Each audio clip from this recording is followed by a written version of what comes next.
Praying before meals, or as some people call it, saying grace, is something Christians do to acknowledge and thank God for his provision. There's no explicit command in the Bible that says you must pray before you eat, but there are plenty of examples of people doing this in Scripture. And most notably, of course, is Jesus himself. He models this for us by praying before his own meals.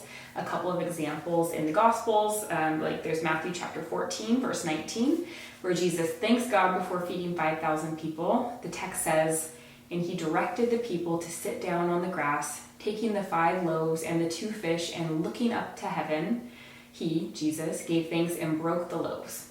Then he gave them to the disciples, and the disciples gave them to the people." Another example is in Luke chapter 20, verse 30, after Jesus' resurrection, when Jesus is about to share a meal with 2 of his followers. There's Cleopas and then another unnamed follower.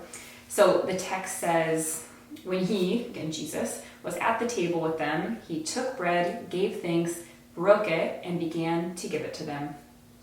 So those are just a couple of examples from Jesus. But we also see examples from Jesus' followers praying before their meals. One example of this is in Acts chapter 27, verse 35, where Paul is praying before having breakfast. The text says, "After he said this, he took some bread and gave thanks to God in front of them all. Then he broke it and began to eat." So there you go. While not a command, praying before meals is a simple and daily way to recognize and thank God for his provision and, best of all, to follow in Jesus' footsteps.